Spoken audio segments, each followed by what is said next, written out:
sommes le 21 novembre, il est 19h à Paris, bienvenue dans Tunnel. Cette semaine, j'ai adoré la série Amour solitaire, que j'ai eu l'immense plaisir de voir hier en avant-première au cinéma Luxor, qui est trop beau.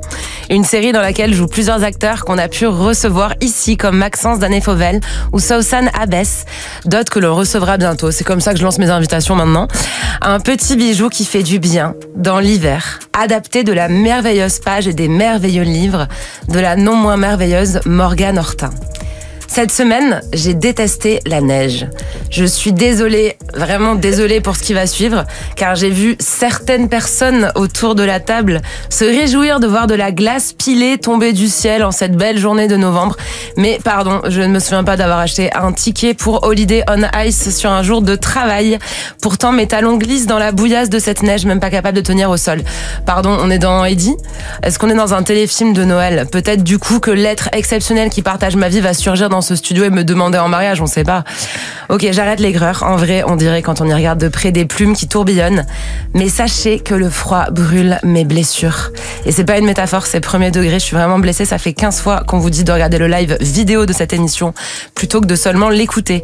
Donc je disais, sachez que le froid brûle mes blessures, mais que la douleur physique engendrée par ces moins 12 degrés n'est rien par rapport à ce qu'il signifie et que j'appréhende plus que tout au monde chaque année, pire encore que le retour de la raclette et des blagues dessus. Le retour de la chanson interdite. Par pitié que quelqu'un écrive d'urgence un nouvel hymne de Noël. Cette semaine, donc, j'ai écouté en boucle tout, absolument tout, sauf, vous l'aurez compris, Maria Carey. Alors que tout le monde se barrait de Twitter, je devrais dire X, mais si je m'autorise à deadnamer quelqu'un ou quelque chose, ce sera bien cet affreux repère. Moi, j'y restais. Cette semaine, donc, j'ai découvert, à mes dépens, je dois dire, un fan club acharné, assoiffé de sang, le mien. Une communauté terrible, prête à tout, notamment à m'écrire, je cite, « Putain, ferme ta gueule, pour ton daron de merde a pas mis de capote, sans déconner, ça nous aurait évité de lire ce genre de conneries. PS, réfléchissez bien avant de baiser des putes, ça peut donner ce genre de déchets humains. » Sans jamais s'acquitter de la taxe de ponctuation. Une assemblée donc contre moi, des passionnés, vraiment c'est le cas de le dire, avec une passion commune donc, Florence Foresti. On rembobine. Samedi soir, je suis en train de vaguement zoner sur Twitter pendant que mon mec et un pote boivent une bière avant qu'on ne file à une soirée Starac Loup-Garou. Je tombe sur Florence Foresti en vidéo qui ouvre grand la bouche, qui feint un air niais et tapote de longs ongles, miroir à 8 000 € dans le dos, un colis. Elle parodie, on le comprend vite, les influenceuses, soulignant leurs bêtises et probablement la vacuité de leur existence.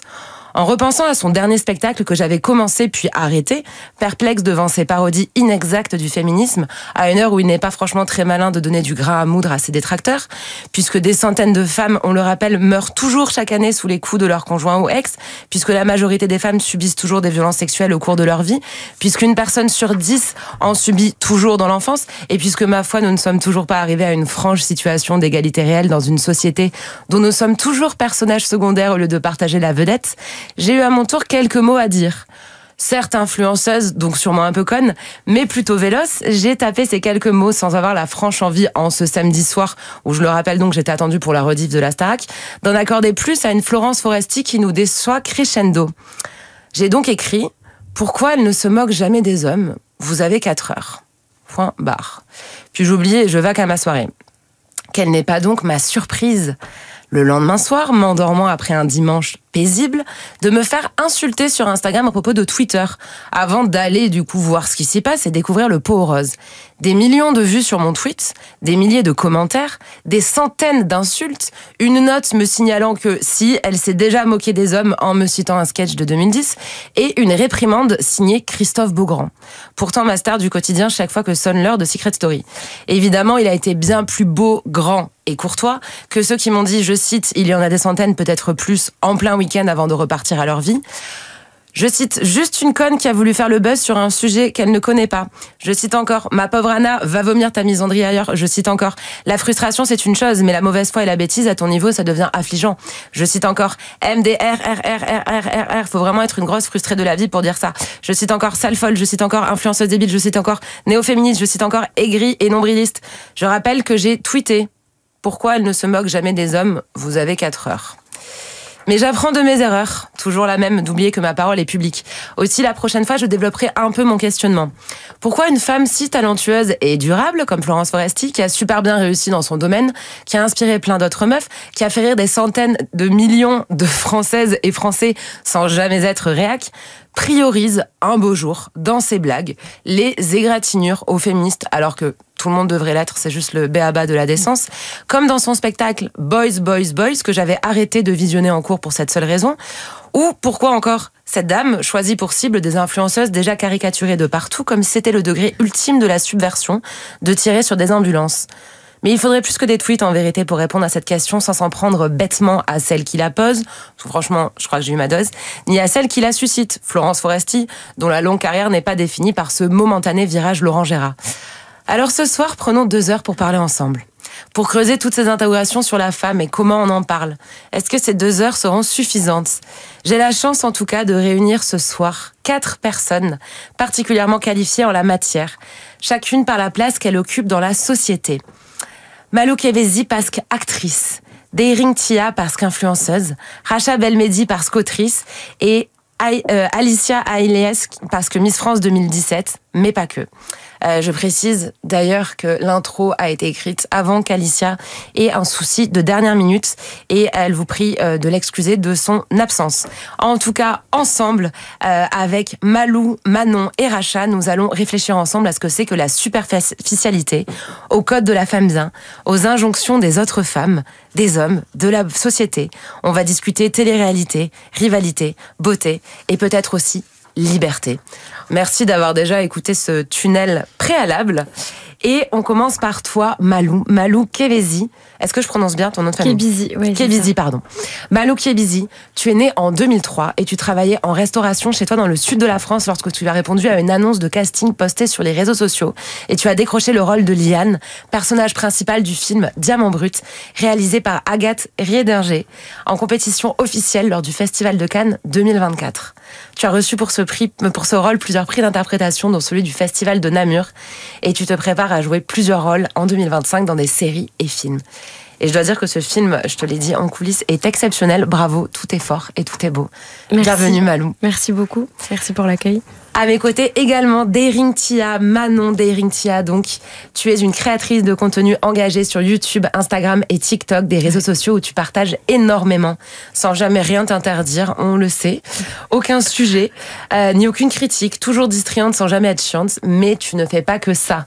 Tu fêtes les 2 ans actuellement de ton podcast Night Confession. Tout à fait. Mon préféré du monde avec celui de notre copine Amal Tahir, qu'on salue si elle nous écoute, à retrouver 2 fois par semaine sur toutes les plateformes.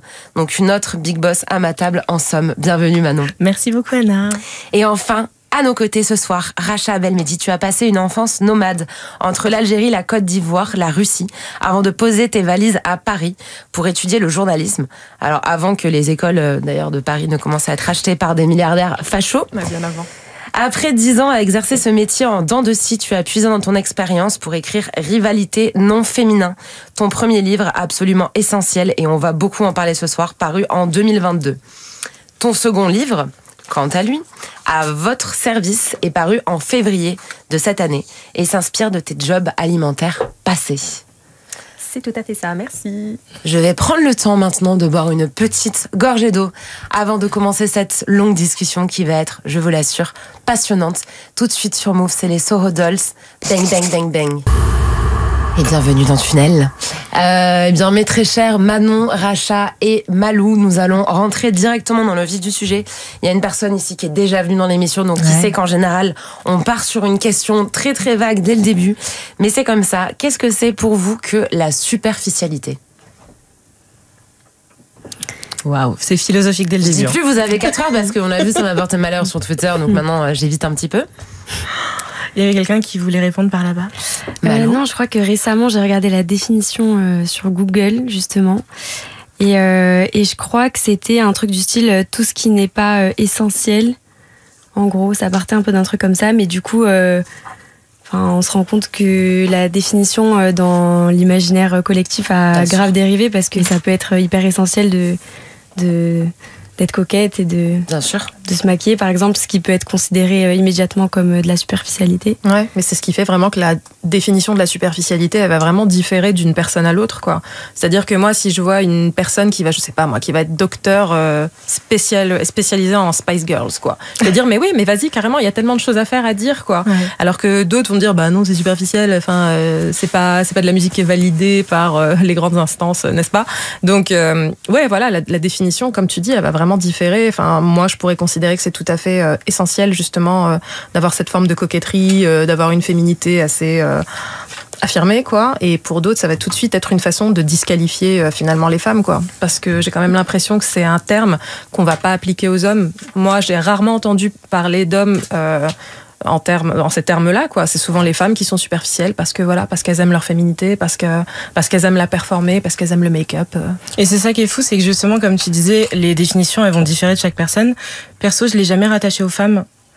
Parce que justement je suis coquette, parce que j'aime me saper, avoir des décolletés, j'aime avoir des mini-jupes, donc je serais potentiellement dans cette case. Mais pour moi, la superficialité, c'est le manque de profondeur, justement. C'est ça. C'est juste une personne qui va être creuse, en fait. Enfin, je m'en fous de ce que tu présentes, mais c'est juste ce qui est derrière, tu vois.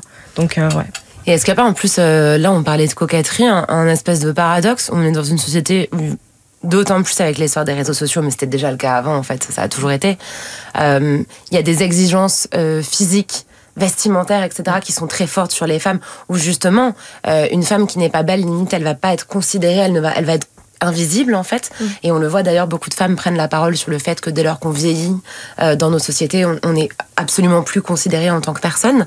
Est-ce qu'il n'y a pas aussi quelque chose qui est assez fou dans cette dualité entre les injonctions sur la féminité qui seraient nécessaires et en même temps cette critique de superficialité dès qu'on adhère à ces injonctions. On peut jamais gagner, en fait. Ouais. C'est-à-dire que c'est quelque chose qu'on attend de nous, justement, la féminité. On attend des femmes qu'elles soient épilées, on attend des femmes qu'elles performent cette féminité-là, qu'elles soient soignées, qu'elles soient maquillées, qu'elles soient bien coiffées, bien habillées, qu'elles prennent soin d'elles, comme on dit, même si moi j'appelle pas ça forcément systématiquement du soin. Et si on déroge à ces règles-là, et ben là c'est la fin, parce que on va être la meuf imbaisable, la meuf qui n'est pas une meuf et qui refuse justement de se soumettre à ces critères-là. Mais du coup, où est-ce qu'on se situe, en fait, quand on est obligé de choisir l'un ou l'autre, mais quoi qu'il arrive, en fait, on va être pénalisé, en fait, quels que soient nos choix. Et le personnage que tu joues, Malou, dans Diamant Brut, ce qui est hyper intéressant, c'est qu'on voit qu'elle vient d'un milieu où il y a clairement des problèmes d'argent. Et pour autant, sans forcément déjà parler de l'aspect télé-réalité sur lequel on va revenir, mais on voit qu'elle passe beaucoup de temps à prendre soin d'elle-même et que c'est très important de bien paraître au monde. Qu'est-ce qui peut faire que justement, même quand on n'a pas d'argent, c'est essentiel de justement bien présenter selon les codes de ce qu'on nous a imposé. Ouais, c'est vrai que le personnage de Liane dans Diamant Brut, alors je sais pas si je dirais qu'elle prend soin d'elle, je pense qu'au contraire elle se mutile beaucoup pour rentrer dans l'image qu'elle se fait de la perfection et de tous les points de comparaison qu'elle a, notamment avec les candidats de télé-réalité. Mais ce qui est sûr, c'est que c'est hyper paradoxal, surtout quand on vient d'un milieu ultra modeste. Est-ce qu'on est complètement victime de ces injonctions patriarcales qui font qu'on demande à une femme d'être sexy, d'être belle pour réussir, ou alors est-ce qu'au contraire on se rend compte que c'est la seule issue de secours qu'on a sur notre milieu, c'est la seule porte de sortie sur le déterminisme social, et du coup on se sert de ça et on dit ok, c'est ça que vous attendez de moi, regardez-moi, je vais tout faire pour réussir à sortir de mon milieu de cette manière-là. Et je pense que Liane, c'est un peu des deux. Elle se sert de ça, elle sait que ça marche, et elle sait qu'elle dégage de la puissance grâce à son physique et grâce à son esthétique, mais en même temps, elle est aussi hyper victime de ça, parce qu'elle rentre à fond dans le système. Elle s'en sert en fait même pour essayer de s'élever socialement, en fait, de cette Complètement. puissance que son physique peut dégager. Il y a des critiques pourtant auxquelles elle fait face, mais auxquelles même font face toutes les femmes qui justement sont coquettes et adhèrent à ces stéréotypes.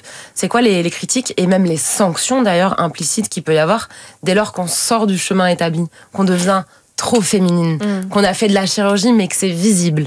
C'est une discussion qu'on a beaucoup eue d'ailleurs ici au cours de plein d'émissions sur le corps, sur la beauté et tout. Cette espèce d'hypocrisie d'ailleurs très parisienne, où en fait il y a des standards de beauté où maintenant c'est la mode du skincare, du naturel, du ci, du ça. Et en fait, c'est la ville où il y a le plus de cliniques de chirurgie esthétique discrètes au mètre carré. Ah non, mais de toute manière, c'est cette espèce de poker face constant en fait avec ce truc là sur la superficialité et sur les attentes, et je vais pas dire encore plus dur parce que je suis sur les réseaux, mais il y a ce truc où tu sais jamais quoi faire. Je suis une féministe engagée, enragée, mais derrière j'aime trop être coquette. Où est la limite? Où est-ce qu'on commence à m'insulter parce que je me maquille et qu'on me rappelle ouais mais dans vos combats vos poils vous les laissez pas également et tout. Enfin il y a trop de trucs qui se marchent dessus, et où je trouve que cette ville de Paris, cette vie actuellement, les réseaux et l'exposition, c'est une espèce de foutage de gueule constant parce que c'est le chien qui se mord la queue constamment quoi.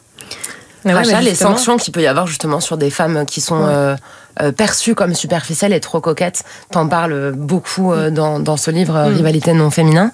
Quelles sont-elles? En fait, c'est tout de suite des femmes qu'on va disqualifier. C'est-à-dire qu'on va les disqualifier de toute velléité de travail intellectuel, par exemple. Moi, j'ai juste un exemple tout bête. C'était quand j'étais à l'école de journalisme. J'avais un prof... à l'époque, j'étais déjà très girly et c'était complètement assumé. Et j'avais un prof qui me disait non mais Racha, vous n'allez pas faire journaliste politique quand même. Vous pouvez aller vous orienter vers la mode, la beauté, ça c'est bien. Vous serez à votre place quoi. Et le mec me disait ça en plus. Je pense qu'il essayait même pas de me clasher en fait. Je pense que pour lui c'était complètement normal et intégré. T'es une fille coquette machin. Non. Tu vas pas te fatiguer ta petite tête avec la politique quand même quoi. Et du coup d'un seul coup j'étais automatiquement disqualifiée, c'est-à-dire que finalement la politique c'était pas pour moi, alors que moi je me suis toujours considérée comme quelqu'un de très politique, au contraire. Et puis il y a cette disqualification qu'on va apporter. Ça peut venir de la part de certains hommes comme mon prof, et ça peut venir aussi d'autres femmes. C'est-à-dire que elles vont nous faire comprendre que, on est forcément un petit peu neuneux, tout ça. Quand on est une meuf cool, c'est mieux d'être un peu boyish, c'est mieux d'écouter les trucs de mecs. Ah non, mais moi c'est trucs de filles et moi ça m'intéresse pas. Ça c'est un discours que j'entendais beaucoup quand j'étais au lycée, au collège. Tous les trucs un peu girly, non, moi ça me parle pas. Moi je suis plus boyish. Et ça m'a toujours un peu dérangée parce que, on peut apprécier, on peut vivre sa féminité comme on veut. On peut être boyish, on peut être girly. Moi, j'ai aucun souci avec ça, et heureusement quoi. Mais en revanche, le souci, c'est vraiment de disqualifier d'office toutes ces pratiques justement qui parlent à beaucoup de femmes. C'est de les disqualifier pour en faire des choses qui sont pas valables, qui sont pas intéressantes, forcément superficielles. Et je pense que le problème, il commence vraiment là, à ce moment-là. Et encore que pour être boyish, d'ailleurs j'y pense, c'est une mode vestimentaire qui a beaucoup questionné. Il faut répondre à certains standards aussi physiques. Oui. Il faut être skinny. Pardon, on va parler français, mais les trucs larges, on sait très bien que c'est fait. Ça revient d'ailleurs énormément la mode, avec à nouveau la mode de l'ultra maigreur qui revient. Je veux dire, il y a. Et pareil, la cool girl qui va boire des bières avec les potes, mais qui va jamais grossir. Exactement. Il y a tous ces trucs aussi qui créent encore d'autres injonctions, pardon. Ouais, mais ça renvoie au monologue du personnage principal dans Gone Girl de David Fincher. Que tu as cité dans le livre. Ouais, que j'ai cité parce que j'ai trouvé ça vraiment très très parlant. Tu te rappelles où il est dans le livre? Là, je suis désolée, tu me poses une colle. Mais il y a vraiment ce monologue qui est là où, en gros, je le sais pas de tête, mais en gros, elle dit que elle va aligner dans sa bouche des hot dogs comme si c'était une espèce d'énorme gangbang culinaire dans sa bouche. Sûr. Mais attention, elle va certainement pas grossir derrière. C'est-à-dire que ça va être une fille qui lève le coude sans problème, qui va enchaîner les bières, qui va Mais attention, la cool girl, par excellence, elle est mince. Avant tout, elle est mince. Et c'est quelque chose qui revient où vraiment, finalement, il y a certaines femmes qui vont se diriger vers cette esthétique boyish en se disant qu'elles vont gagner en liberté, mais elles restent quand même très corsetées. C'est-à-dire qu'on va leur faire comprendre, d'accord, t'es boyish, mais tu t'épiles. D'accord, t'es boyish, mais tu restes mince. Tu fais hyper attention. Fais attention à ton langage quand même, parce que c'est pas beau dans la bouche d'une femme de parler comme un homme. Donc, en fait, on s'en sort jamais, quoi qu'il arrive, quoi. Oui, puis t'as ce truc aussi. Moi, j'en ai souvent parlé sur les réseaux, sans forcément réussir à le théoriser, mais je disais beaucoup aux meufs, moi j'étais aussi cette fille qui voulait toujours être one of the boys et compagnie.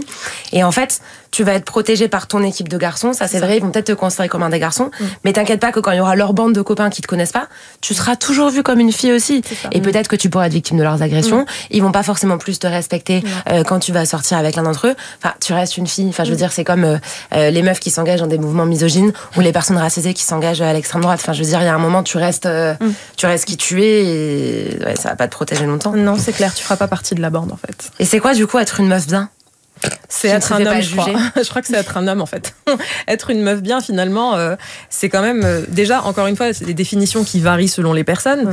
Mais voilà, on attend d'une femme... pour être une femme accomplie, être une femme bien, il faut être mère. Mais attention, quand tu deviens mère, à ce moment-là, tu n'es plus productive sur le marché du travail. Donc, c'est pas terrible. Donc, c'est pas... Tu peux pas continuer là-dedans. Pareil, quand tu veux pas d'enfant, là, à ce moment, t'as pas de cœur. C'est que t'es pas vraiment une femme, finalement. Donc, vraiment, je trouve qu'il y a, c'est des injonctions vraiment complètement schizophrènes. C'est assez difficile de s'y reconnaître. Je pense qu'on est assez nombreuses à plus se reconnaître là-dedans. Clairement. Et je pense que la définition de ce que c'est qu'une femme bien, elle est extrêmement variable, elle est extrêmement élastique. Surtout, je pense qu'il y en a... Enfin, désolée de t'interrompre, il y en a pas au final. Il n'y en a pas parce qu'à partir du moment où tu seras une meuf bien pour tel groupe, c'est ça. Il y a le groupe d'en face. Comme tu disais, par exemple, on va dire, allez, t'as fait des études, t'es cadre sup dans une boîte, donc toi, tu considères que t'es une meuf, tu te donnes au taf, il y a quelqu'un qui va dire, ouais, mais t'es pas à la maison. Et donc tu seras à la maison avec quelqu'un qui te dira ok mais ton apport pour la société il est à 0. C'est ça. Et tu vas essayer de faire un peu des deux, ok mais tes enfants tu les délaisses. Et donc en fait il y aura toujours un truc, la balle qui se renvoie. Enfin c'est un ping-pong horrible. Pour moi la meuf bien n'existe pas, elle existe dans notre propre tête. Genre moi je considère que je suis une meuf bien, mais il y a des gens qui vont me dire non parce que tu dois perdre du poids, non parce que tu t'exposes sur les réseaux, non parce que t'as un certain body count, non parce que elle n'existe pas la meuf bien, je pense. On est encore bloqué en fait dans les codes hyper patriarcaux de la maman et la putain quoi, chacun d'un côté. T'as déjà réfléchi Malo à la question justement, mais c'est quelque chose qui affleure un peu dans le film justement dans Diamant Brut au travers de ton personnage Yann, au mécanisme un peu des réputations comme régulation, tu vois, de l'ordre. Genre les meufs vont se tenir à carreau parce qu'elles ont peur de ce qu'on va penser d'elles, etc. Parce que Liane, c'est intéressant justement, elle dit même à ses copines, je m'en fous, pensez ce que vous voulez, et voilà. Est-ce qu'elle est pas assez libre du coup dans cette dimension-là? Je saurais pas. Je crois que ce qui est certain, c'est que Liane, c'est un personnage qui est encore une fois contradictoire à ce niveau-là. Elle est hyper détachée de ses sensations, de sa sexualité.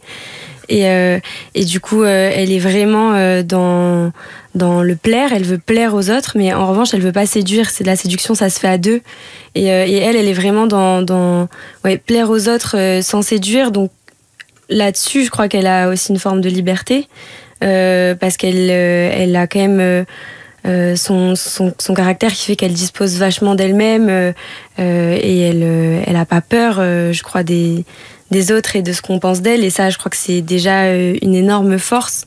Mais après, est-ce qu'elle choisit vraiment sa vie et ce qu'elle en fait ça, c'est quand même plus compliqué, surtout qu'elle s'est élevée seule et donc elle a pas en plus elle a pas de figure masculine, elle a une maman qui est hyper défaillante. Donc c'est toutes ces choses-là qui font qu'elle est complètement déconnectée de sa propre vie quelque part, mais ça fait écho avec ce qu'on disait avant aussi sur la superficialité ou même sur qu'est-ce qu'une fille bien. Moi je pense que ça répond aussi à la question, c'est hyper basique, mais à la base je crois que le féminisme c'est aussi poser la question sur en fait on se bat pour que les femmes puissent avoir le choix. Tout simplement et en fait on est victime de la vie des autres alors que c'est hyper personnel d'être superficiel ou non, c'est hyper personnel de se considérer comme bien ou pas, ça part de démarches qui sont purement personnelles et psychologiques et en fait on est victime des autres en permanence et du regard des autres, du regard des hommes. On va revenir sur toutes ces questions de superficialité et de réputation justement et de perception de soi-même aussi. Tout de suite sur Move, avant de reprendre donc cette conversation où on va aller sur tout l'axe télé-réalité, etc., qui est justement au cœur du film, mais qui sont aussi des thématiques, je sais, Racha et Manon, auxquelles vous avez réfléchi. On écoute un titre qui justement fait écho à ce que tu viens de dire. C'est Isolde sur Move, rien à prouver. Et bienvenue dans Tunnel. Si vous nous rejoignez ce soir, nous parlons de l'image de la femme, finalement, de la superficialité, de comment est-ce qu'on se perçoit et comment est-ce qu'on se représente. Et également d'un thème hyper important, de la rivalité entre femmes, parce que s'il y avait que les hommes pour nous faire chier, ça se saurait.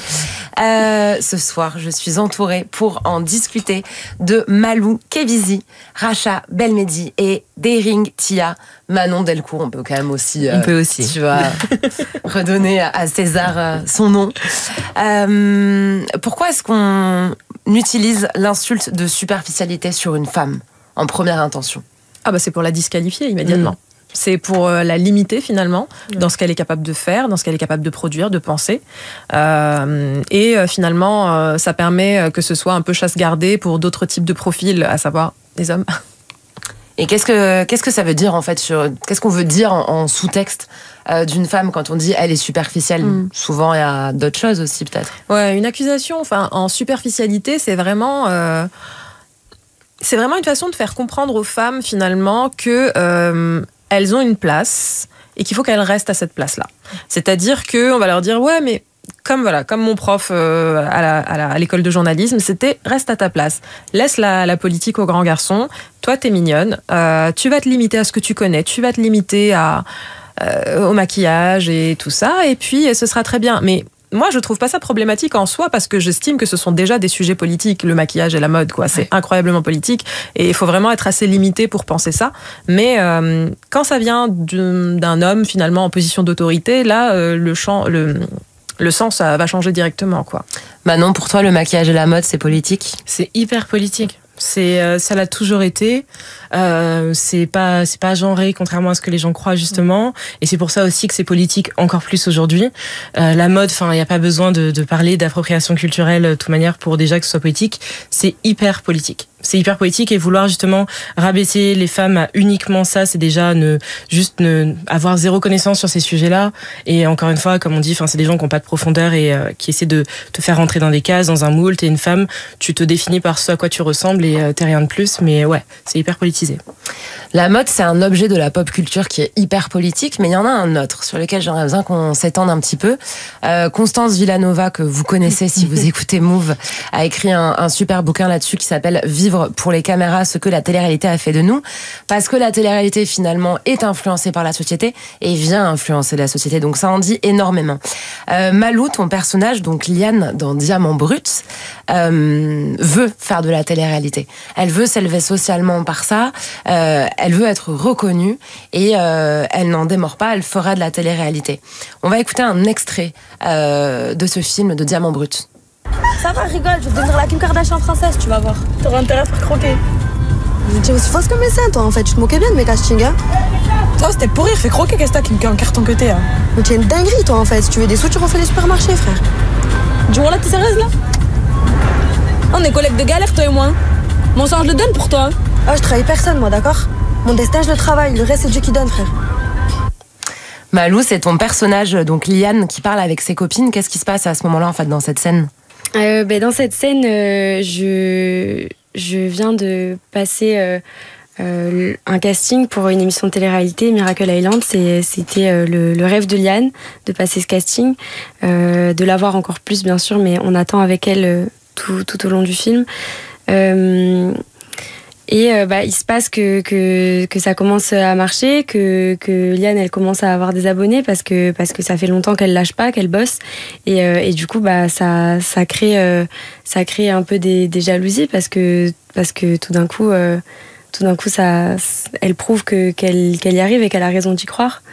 Elle veut faire de la télé-réalité. Aujourd'hui c'est un milieu qui est extrêmement méprisé, qui par les classes CSP+, j'ai envie de dire, on voit ça d'un œil tellement snob, et encore aujourd'hui c'est compliqué ça commence à arriver justement aussi grâce au livre Vivre pour les caméras et plein d'autres sujets qui se croisent en ce moment et c'est génial, mais c'est alors que pour des jeunes issus de classes populaires, c'est une vraie alternative au chômage, c'est aussi une vraie ça peut être une vraie carrière, même si le milieu est critiquable et les productions de télé-réalité sont malheureusement assez sidérantes et discutables sur plein de points.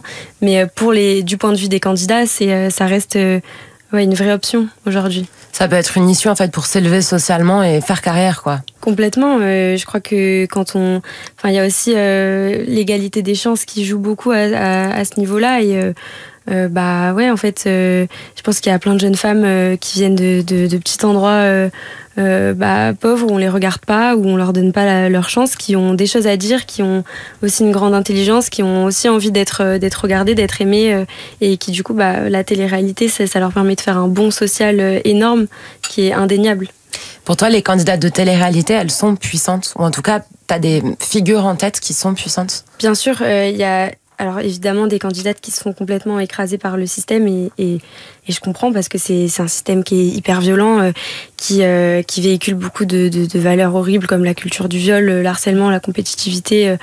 Évidemment qu'il y a tout ça et donc il y a des candidates qui se font complètement broyer, mais il y a aussi des candidates qui arrivent grâce à leur force, grâce à leur puissance, grâce à tout ce qu'elles représentent à faire beaucoup finalement à s'en sortir, à faire une grande carrière. Je pense à Nabila qui a su rebondir brillamment finalement, qui aujourd'hui est impliquée dans énormément de causes qu'on aime ou qu'on n'aime pas. C'est une femme qui a réussi, qui a montré qu'il y avait de l'intelligence, des choses à dire et voilà, typiquement c'est un exemple assez parlant. Puis elle a réussi à devenir influenceuse là où beaucoup d'influenceuses, et Manon tu pourras confirmer parce qu'on en connaît beaucoup, elles commencent à être influenceuses parce que de base elles ont de l'argent et qu'elles ont les beaux vêtements et les beaux voyages et tout, et là il y a une façon de devenir influenceuse qui est aussi en arrivant par un autre biais et d'un autre milieu social aussi.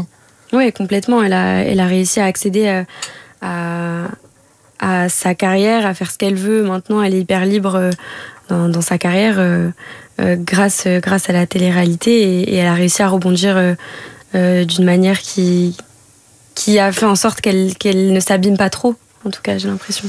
Dans le film, on voit pendant le casting donc que ton personnage fait, que Liane fait, où en plus t'es filmé avec un plan de plus en plus rapproché, donc pour vraiment voir l'émotion et tout ce que ça suscite en toi, toutes ces questions. On fait très rapidement comprendre à ton personnage qu'il va falloir se mettre en couple en fait en arrivant là-bas parce que voilà, dans les téléréalités on va être toujours une femme en référence aux hommes. Oui, c'est effectivement ce plan séquence qui dure 4 minutes est assez dérangeant pour le spectateur. On voit jamais la directrice de casting, on est à sa place en tant que spectateur. Elle est intrusive.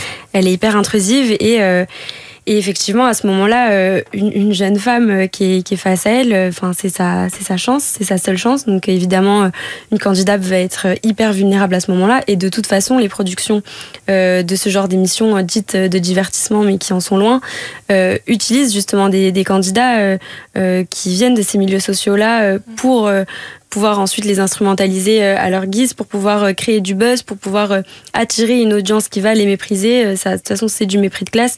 Et donc oui, elle lui demande de se mettre en couple, de faire du buzz, de faire des histoires. À un moment, d'ailleurs, mon personnage répond mais enfin, c'est pas des mecs bien. Moi, j'ai pas envie. Tony, c'est un charreau, elle dit. Mais elle est obligée en fait de faire ça et elle lui fait comprendre. De manière très sournoise que de toute façon si elle veut, elle lui dit faudra pas que tu sois trop sainte ni touche, et c'est tout ce qu'on attend des candidates et c'est tout ce qu'on voit derrière qui est diffusé en plus à des heures de grande audience, aux heures de sortie d'école, c'est catastrophique. Et qui crée en plus des représentations même pour justement les jeunes. Enfin, toi t'es née en 2003. Oui. Donc en fait t'as pu grandir en plus. Enfin je dis ça, moi de Love Story c'est apparu, j'avais 6 ans, mais c'est vrai que tout ce qui est Les Anges et compagnie, enfin les émissions plus quotidiennes, elles sont apparues. C'était 2011 Les Anges, je crois. Ouais, moi quand j'étais au collège, j'ai grandi avec les Marseillais, les Anges. Je regardais quotidiennement. Enfin c'était et pour autant c'était un peu la honte d'en regarder. C'est toujours pour faire rire. Non mais je regarde parce que c'est drôle. Je regarde au second degré. C'est ça c'est un peu on utilisait tout ça, mais c'est un peu bizarre. Mais par contre, j'ai arrêté d'en regarder, je crois, quand je suis passée au lycée, donc ça devait être 2018, 2017, quelque chose comme ça. parce que j'ai été écœurée. Je sais pas si vous vous souvenez de l'harcèlement diffusé en public d'Aurélie Preston. Ouais, c'était hyper trash. Dans Les Anges, c'est horrible de voir ce genre d'image, sachant que c'est pas du direct, c'est monté, c'est volontaire. Et moi, j'ai eu vraiment un dégoût à ce moment-là. Et heureusement, après, suite à ça, il y a quand même eu des lanceuses d'alerte. Et j'ai l'impression que depuis la télé-réalité, ça commence à aller mieux dans certaines émissions où c'est plus tout à fait les mêmes dispositions que dans Les Marseillais et dans Les Anges. Donc ouais, moi j'ai grandi un peu avec ça, mais j'ai assez vite compris à quel point c'était problématique. Mais c'est grâce à des personnes aussi qui ont parlé, comme Alix DMX, avec qui on avait fait un plateau l'an dernier, Manon, qui a parlé, mais il y a eu plein de problèmes en fait à cause de ça. Enfin, il y a vraiment une omerta, parce qu'en fait c'est ça, les prods elles jouent aussi sur la dépendance de toutes ces personnes. C'est de la manipulation pure et dure. Bien sûr. Et les femmes, du coup, on est d'accord qu'elles sont pas traitées comme les hommes dans ces programmes. Pas du tout. Ouais, non, même si pour autant les hommes sont aussi victimes de plein d'injonctions à la virilité. Enfin, ils doivent toujours aussi être dans une espèce de représentation du mec musclé, fort, qui pleure pas, ou alors quand il pleure. Enfin bon, bref, il y a quand même tout un truc aussi de leur côté. Mais effectivement, pour les candidates de télé-réalité, moi j'ai beaucoup d'admiration pour elles. Elles sont extrêmement courageuses d'arriver dans ces programmes-là avec toute leur puissance, leur corps. Mais effectivement, c'est encore une fois, il y a une phrase du film, une des copines de Liane qui dit mais c'est des fous la production de les obliger à faire ça. Elle boit son café, on dirait qu'elle est en levrette. Effectivement, qu'elles soient dedans, dehors, elles sont toujours en maillot de bain. Elles sont, on les filme. Ils viennent d'où tous ces codes physiques d'ailleurs qu'on fait peser sur les hommes et sur les femmes? Bah, de toute façon, je pense qu'il y a une grande partie aussi qui vient de la culture du porno. Ouais. Et ouais, il y a tout un truc. De toute façon, des injonctions aussi patriarcales qui sont vieilles comme le monde. Il faut s'offrir pour être belle, donc on y va à coups de bistouri. Il faut des seins toujours plus gros, des lèvres toujours plus pulpeuses. Et donc, elles rentrent parfaitement, les candidates, dans ces codes-là. Des cheveux toujours bien lisses, des brushings impeccables. Et ça, du matin au soir. Tout le temps, quoi. Donc, Et elles sont toujours en compétition en plus physique entre elles pour savoir laquelle va être la plus belle, laquelle va être un peu la hit girl du moment qui va pouvoir enchaîner les tournages. Est-ce qu'il peut y avoir pour vous de la sororité dans ces conditions dans la télé-réalité? C'est quasi impossible. Parce que sans citer de nom de candidats ou de candidates, parce que j'ai pas envie de les jeter sous les roues du bus, mais je sais que genre dans Les Marseillais, il y a un candidat qui arrive à chaque saison célibataire, et on sait que obligatoirement les filles célibataires vont essayer de se battre, parce que si tu sors avec lui, tu vas être mise en avant, tu auras de l'exposition, potentiellement tu vas revenir dans une autre saison et tu deviendras quelqu'un et on retiendra ton nom. Et en fait, tu les vois avoir des comportements, tu dis, même au primaire, tu penserais pas à faire ça. Elles sont beaucoup plus jeunes que lui en plus, c'est celui auquel je pense. Tout le temps des filles qui sortent à peine du lycée en fait, qui ont le côté encore hyper enfantin, c'est horrible. C'est horrible, t'as et de la culture du viol là-bas et des vibes très pédos, très chelous. Donc non, je pense pas qu'il puisse y avoir de sororité là-bas. Elles nous l'ont prouvé toutes avec justement Aurélie Preston, qui même quand elle a parlé, ont toutes essayé de se dédouaner les unes les autres en disant non mais moi j'étais pas là, mais moi j'entendais pas, mais moi. Et Jazz, elle a bien fait carrière d'ailleurs. Ouais. Enfin, c'est bancal, mais bon en tout cas. Non mais c'est une carrière. Mais c'est une carrière. Bien sûr. J'ai posé la question à Constance Villanova du coup dont on parlait, qui est spécialiste en la matière. Depuis le début de la télé-réalité en France, il y a une rivalité qui est posée entre les candidates en permanence, parce que c'est un motif qui fait vendre, qui attire les téléspectateurs, qui donne lieu à des séquences emblématiques où deux jeunes femmes vont se battre pour un homme, où deux jeunes femmes vont avoir envie de décrocher le cœur d'un autre candidat. C'est quelque chose qu'on voit avec le début des émissions de dating comme Greg le Millionnaire, par exemple, où le concept, c'est quand même qu'une dizaine de femmes se battent pour le même homme. Ça a évolué avec des villas des cœurs brisés et autres, où les femmes se battent en permanence. Et donc, en ça va, c'est un motif qui revient tout le temps, c'est une péripétie qui revient tout le temps. Et en ça entrave tous les systèmes de sororité qui peuvent se mettre en place, parce qu'on voit qu'il y en a parfois entre les candidates. Il y en a de plus en plus, mais les boîtes de production au montage vont favoriser les scènes de rivalité féminine, et les candidates elles-mêmes savent que pour exister dans un programme, il faut faire couple, que pour donc faire couple, il faut écraser les autres femmes qui sont sur leur route. Et puis elles savent que les clashs permettent aussi de faire de la séquence. Donc en fait, la rivalité féminine, elle est malheureusement partout en télé-réalité. Racha, t'as écrit un livre entier sur la rivalité. Qu'est-ce que t'en penses de ce que vient de dire Constance ? Je peux que plus soyer, parce qu'elle a parfaitement identifié tous les mécanismes de ces émissions où, au final, les femmes, elles doivent être choisies. Elles doivent être systématiquement choisies. Et pour être choisies, qu'est-ce que ça implique ? Ça implique de devoir être choisie parmi les autres. Il y a vraiment cet effet Miss France, où en fait, finalement, il y en aura qu'une qui va monter sur le podium. Et ça implique que derrière, toutes les armes sont permises pour justement s'extraire de sa condition initiale et pouvoir régner finalement. Et au-delà d'ailleurs de tout ce qui se passe sur les tournages, entre ces femmes ou avec les hommes, etc., il y a toute la société aussi qui les méprise, ces femmes. Malou, on le voit, donc quand Liane, finalement, progressivement, on voit que ses amies, elles commencent à changer de comportement avec elle au fur et à mesure qu'elle prend de l'audience, au fur et à mesure que l'échéance d'un possible tournage se rapproche. Comment est-ce que tu identifies ça ? Le fait qu'elle soit méprisée même parmi les personnes qui les suivent et qui sont proches.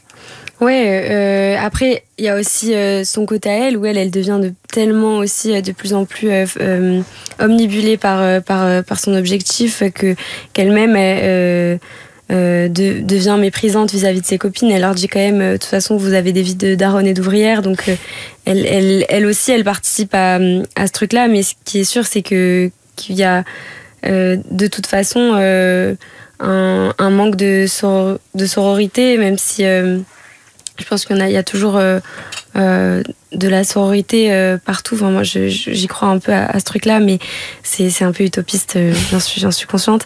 Mais je crois que c'est quand quelqu'un touche du doigt la réussite, c'est difficile de lui vouloir du bien. Et donc, il y a de la jalousie. Je crois que c'est assez humain qui s'installe et qui essaie de mettre des bâtons dans les roues, parce qu'on se sent toujours mieux quand il y a moins fort à côté. Manon, toi qui es sur les réseaux et qui, ma foi, subit quelques critiques parfois. Quelques-unes. Pourquoi tu penses qu'on voit autant de femmes dans les commentaires d'autres femmes en train de les dénigrer, que ce soit pour leur dire qu'elles sont laides ou qu'elles sont superficielles ou qu'elles sont pas assez conformes ou trop conformes aux attentes de la société ? Ce fameux rôle de la pick-me, en plus j'en parlais dans le podcast récemment. Encore une fois, en fait, c'est ce truc où on est conditionné dans le regard des hommes. C'est pour ça que j'ai eu beaucoup tendance à leur lancer la pierre aux pick-me, à les dénigrer, à les rabaisser. Mais en fait, je pense que c'est plutôt des personnes, et ça je le dis sans méchanceté, qui doivent consulter, parce qu'il y a quelque chose à essayer de déconstruire. Pourquoi tu as autant besoin d'être validé par les hommes ? Pourquoi tu as autant besoin de te ranger de leur côté ? Alors que au final, ces commentaires-là, ou être Thaïs d'Escuffon, ça ne t'apporte rien de positif. Mais absolument rien, bien au contraire en fait. Tu te tires des balles dans le pied en plus de nous pousser dans le ravin. Donc quelque part, il y a aucune logique là-dessus. C'est juste vivre au travers du regard des hommes, parce que on t'a fait comprendre, ou la société t'a mis dans ce moule qui te fait capter dès le plus jeune âge. C'est uniquement comme ça que tu existes. Racha, comment tu l'analyses toi, la figure de la pick-me justement ? Pick-me voulant dire choisis-moi, donc celle qui veut être choisie. Typiquement, c'est quelqu'un qui veut faire partie du boys club, quelque part. C'est quelqu'un qui veut se distancer de sa propre condition de femme en dénigrant les autres femmes. Donc c'est vraiment, finalement, une espèce de solution de survie, quelque part, dans un monde qui est misogyne, dans un monde qui déteste les femmes, qui déteste tout ce qui est féminin, tout ce qui est traditionnellement associé à la féminité. Essayer de se distancier de ça, c'est une façon de dire oui, mais moi je ne suis pas comme ça. Donc quelque part, c'est se préserver, c'est se garantir de meilleures chances de trouver l'amour, de trouver un job, de trouver plein d'avantages qu'on peut avoir comme ça. Mais finalement, c'est une façon de se tirer une balle dans le pied aussi, parce que finalement, aucune femme ne rentre dans le boys club. Ça sert à rien de dénigrer les autres femmes. On n'entrera pas dans le boys club en fait, ou en tout cas pas de cette façon-là. Et comment, du coup, les femmes vont se voir imposer des codes de conduite par d'autres femmes ? Les femmes, si tu veux, elles ont vraiment ce rôle. Moi, j'utilise un terme qui est un petit peu fort peut-être, mais j'y tiens. C'est un petit peu les capots. C'est-à-dire qu'elles sont un petit peu là pour faire régner l'ordre. Ça commence avec les mères déjà, qui surveillent leurs filles comme le lait sur le feu, et qui justement veulent s'assurer que justement leurs filles ne sortent pas du rang. Et il y a toujours une femme pour vous rappeler dans le rang, systématiquement. Quel est le truc le plus méchant que vous ait déjà dit une femme, que ce soit sur les réseaux ou dans la vraie vie? D'ailleurs, ça peut être vos darons ou vos grands-mères. En fait, il y en a tellement là, je suis en train d'essayer de fouiller. Ouais, faut réfléchir. Ouais. Vous avez 4 heures. Vraiment. Je dis plus, vous avez 4 heures, je te dis, là, je me suis... Moi, il y avait un truc qui était archi mesquin, en plus d'être raciste. Dans les rédactions, toi, tu vas voir. Alors déjà les rédactions, mais en fait moi c'était quand je faisais de la musique, parce qu'il y a eu une époque où je jouais dans un groupe et parce que j'étais un peu mise en avant, du coup j'avais un petit peu de succès, il y avait toujours des mecs qui me tournaient autour. Je pense comme c'est la condition de beaucoup de meufs qui sont dans la musique. Et je me souviens que je connaissais une fille qui m'avait dit ah bah oui c'est normal qu'ils s'intéressent à toi, ça doit leur faire bizarre une arabe qui fait du rock. La violence. Et c'était un truc un peu, je me disais mais elle l'avait dit en souriant genre. Ah mais pour elle il y avait pas de problème à dire ça en fait. Et je me souviens que j'avais un peu bugué et je me demandais en fait ce qui pouvait conduire quelqu'un à tenir des propos pareils et à les trouver normaux en fait et à se sentir autorisé à tenir des propos comme cela quoi. Donc après ouais des propos méchants il y en a eu beaucoup mais celui-là m'a particulièrement marqué ouais. Bah ok, je pense, allez, j'ai trouvé à peu près. Je taffais dans la vente à ce moment-là, à côté de la fac. Et en plus, on n'était que entre copines, on était en fermeture et tout, donc petite ambiance cool. Et t'as une de nos copines qui était en prise de masse à la salle, qui essayait de prendre du poids. Et elle sort cette phrase alors que je n'ai pas parlé depuis 10 minutes en disant « J'ai envie de prendre des fesses, mais pas comme Manon. » Et j'étais là, la gratuité, sortie de nulle part. Encore une fois, t'es juste rattaché à ton physique et je suis ok. C'est vraiment la balle perdue, t'as rien demandé. Vraiment rien, genre j'étais là en train de cintrer des trucs. Et vraiment, cette scène, c'est qu'il reste là et tu dis, d'accord. Putain, la violence. Est-ce que ça a éveillé chez vous, du coup, une méfiance plus forte à l'égard des femmes qu'à l'égard des hommes? Non, moi j'ai toujours été une girly girl, une girl's girl. J'ai toujours préféré la compagnie des femmes. Et c'est justement d'autant plus blessant quand ça arrive, parce que justement, on s'attend pas à ce type d'attaque de quelqu'un qui est susceptible de subir ce même type d'attaque, en fait. Donc moi, est-ce que ça vienne d'un mec, j'attends plus rien de mec de toute façon, mais que ça vienne d'une femme, ouais, c'est encore plus douloureux finalement. Ouais. Malou, toi, ton rapport aux autres femmes, ça a évolué au cours de ta vie? Ouais, ça évolue vachement. Je crois que... Enfin, moi, je suis passée aussi par un peu le complexe de la maman, où c'est compliqué, c'est plus simple avec le père, etc. Il y a quand même plein de choses qui se jouent de ce côté-là, et j'ai l'impression que c'est le cas pour beaucoup de meufs, au plus j'en discute. Mais au plus je grandis, même si j'en étais déjà consciente depuis longtemps, mais au plus je grandis, au plus je me rends compte que mes meilleurs alliés, c'est les meufs, en vrai.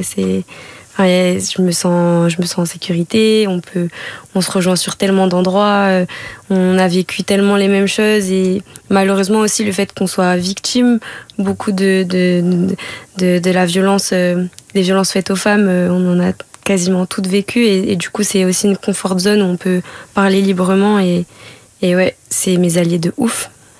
On va finir cette petite note positive de sororité, cette première heure de tunnel. On se retrouve juste après un petit intermède musical pour continuer cette discussion qui là s'oriente un peu sur la rivalité, et c'est passionnant, je trouve. Et je suis sûre que vous aussi, derrière vos postes. Tout de suite sur Move, c'est Desri Live. Et bienvenue pour cette deuxième heure de tunnel. Si vous avez fait l'erreur de rater la première heure, je vous rappelle que vous pouvez retrouver cette émission en replay sur l'application et le site Radio France, mais aussi sur toutes vos plateformes de streaming et sur YouTube, parce que je vous le dis à chaque fois, c'est pas mal de nous voir et évoluer, etc. Ce soir, je discute de l'image de la femme, de la superficialité, des rivalités aussi, avec 3 invités. Manon Delcourt, a.k.a. Daring Tia, sur tous les réseaux sociaux globalement. Exactement. J'ai bien... Malou Kevizi, a.k.a. Liane, dans Diamant Brut, sorti hier au cinéma, et Racha Belmedi, à qui on doit plusieurs livres, dont Rivalité non féminin, qui est, quel heureux hasard, pile dans le sujet de ce soir. À notre table, il devait aussi y avoir Alicia, qui a été Miss France en 2017. Elle peut pas être parmi nous, malheureusement, pour un problème urgent, mais en revanche, on aurait pu discuter avec elle, justement, de ce que c'est qu'être une reine de beauté, de comment, évidemment, dans la limite de ce qu'elle peut dire, on peut vivre le climat Miss France, cette compétition de reine de beauté de l'intérieur, comment le regard des gens change aussi, évidemment, et ça me permettait aussi d'amorcer avec vous la question directe de la rivalité entre les femmes. Est-ce que vous, honnêtement, vous vous sentez en rivalité avec les autres femmes? Bizarrement, non, alors qu'en plus, je fais un métier dans la création de contenu où le chiffre, c'est ce qui te définit. Mais non, je pense que je vais mourir toujours avec ce même move de mettre les autres meufs en avant, d'essayer de les pousser. On se pousse ensemble parce que je trouve ça beaucoup plus intéressant et stylé, quoi. Moi, je pense que je suis en permanence en rivalité avec moi-même. C'est un peu très cucu de dire ça, mais c'est aussi le fruit de plein d'injonctions joyeuses et patriarcales, de se mettre la pression, d'être anxieuse et de toujours vouloir se dépasser, faire plus. Et du coup, je suis souvent insatisfaite de moi-même et j'ai souvent un œil très critique sur ma personne et du coup un tout petit peu trop égocentrée sur ma propre performance pour m'occuper de celle des autres, heureusement. Racha, toi tu en parles dans le livre du fait que tu te sens pas en rivalité. Non, je sais pas si c'est la norme ou quoi, mais c'est quelque chose que... en fait, je me suis jamais comparée. Parce que je trouve que se comparer, en fait, quand on commence à faire ça, c'est très douloureux, en fait. C'est systématiquement, c'est toujours douloureux. Il y aura toujours un moment où on va se sentir un peu moins bien, et autant éviter. Enfin, je sais pas, on n'est pas venu là pour souffrir. Et globalement, je pense que ça tient aussi à une éducation. Parce que j'ai jamais vu ma mère avoir des comportements dénigrants, enfin, envers les autres femmes, avoir des propos limites. Jamais. Elle m'a vraiment éduquée comme ça. Et pourtant, dans ma famille, on est 4 filles et un garçon.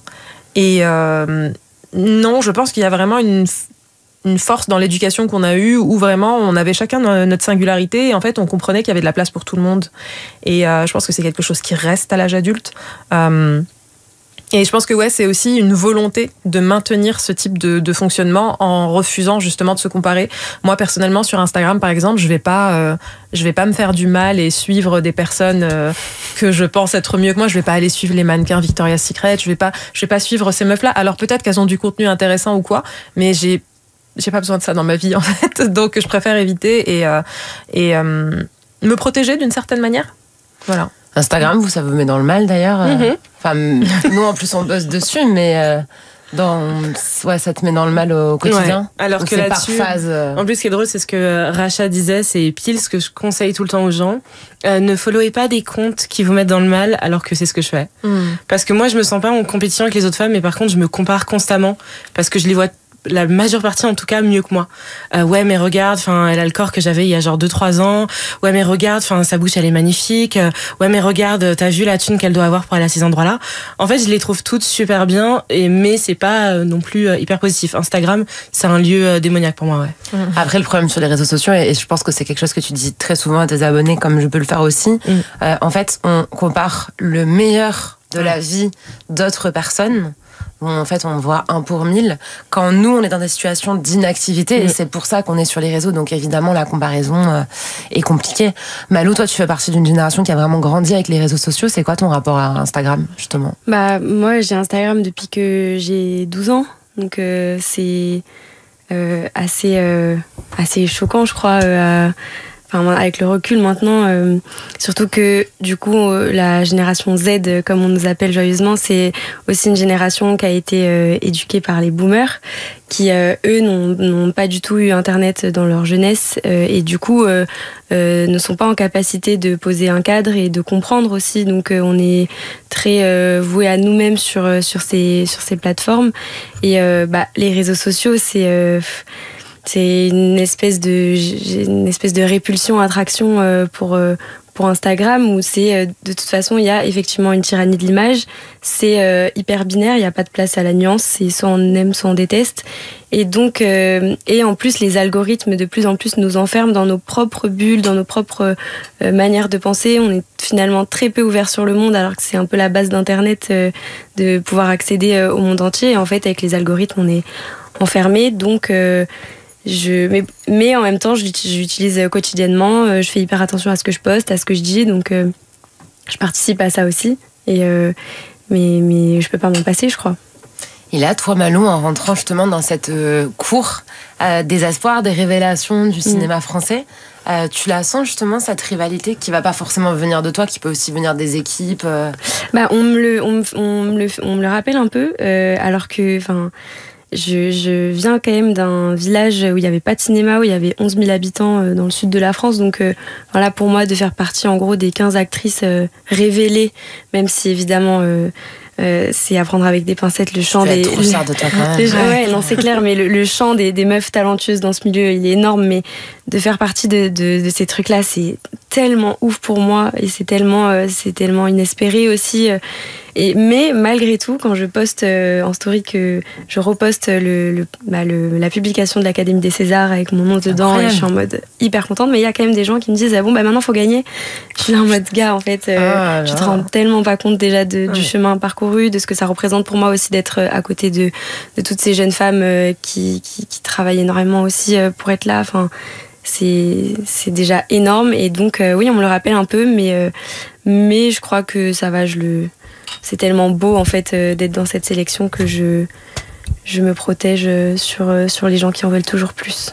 Manon, toi, du coup, tu bosses donc dans l'influence, dans la création de contenu. On sait que c'est un milieu où, en fait, non seulement il y a les chiffres, comme tu le disais, donc il faut être tout simplement la personne qui a le plus d'abonnés, mais il faut aussi être la personne la plus gentille et accessible, la personne la plus active, la personne la plus créative, la personne la plus drôle, la personne la plus belle. Enfin, voilà, plein de choses à la fois. Et il est impossible d'être tout ça à la fois. Comment est-ce que tu vis les rivalités ? Non pas forcément que toi tu déclenches, mais en tout cas les jalousies ou l'envie dont tu peux faire l'objet peut-être de la part de consoeurs. Ça fait toujours mal de se rendre compte, évidemment, qu'on a des copines, entre grands guillemets, qui nous jalousent. Ça fait hyper mal et c'est pour ça que c'est un milieu qui est hyper difficile à naviguer, en fait, le milieu de l'influence. Avec tout ce pro-perso, en plus. Parce que c'est pas, j'ai pas envie de dire, tu peux pas avoir d'amis parce que nous voilà. Mais c'est que tu regardes constamment par-dessus ton épaule. Il y a tout le temps des rumeurs, tout le temps des bruits. Et ça m'est arrivé plusieurs fois d'entendre mais tu trouves pas que telle personne copie vraiment ton contenu et toi, tu n'avais rien vu. Tu n'avais rien vu et tu considérais pas du tout ça. Et d'un seul coup, en fait, tu commences à que side-eye cette personne et tu te dis, ah, mais peut-être que, pire encore, si c'est une personne qui te passe devant niveau chiffres, tu te dis, ah, ouais, c'est grâce à moi. Et en fait, tu rentres dans encore une fois, des mécanismes que les autres ont mis en place et dont tu es victime. Donc, ouais, c'est hyper difficile. C'est un truc, même là encore aujourd'hui, j'ai pas les armes et je ne sais toujours pas comment me dépatouiller là-dedans. Donc, c'est juste au jour le jour d'essayer de voir comment rester humain et solide, quoi. Racha, cette mise en compétition, en rivalité, est-ce qu'il y a bien plus de l'envie ou de la jalousie ? Je pense que les deux se mélangent finalement, mais moi je dirais que finalement le cœur de tout ça, c'est surtout l'insécurité.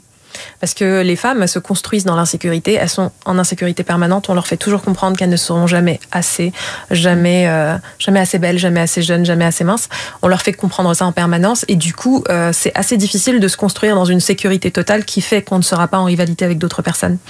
Et pour moi, l'envie, la jalousie, c'est pas des très beaux sentiments, mais ça découle toujours d'une insécurité, quoi. Et à ce sens, j'aurais tendance à avoir un petit peu plus à être un petit peu moins sévère avec ces personnes-là, même si évidemment ça justifie pas les comportements toxiques derrière. Mais je vois d'où ça vient et j'ai pas envie d'être très dure avec ces personnes-là parce que finalement elles sont autant victimes, quoi. Malou, je trouve qu'on voit que tu as beaucoup réfléchi sur toi-même déjà. Comment est-ce que tu fais justement maintenant, en plus que tu es propulsé d'un village à des industries où les gens peuvent être complètement zinzin, on va pas se mentir.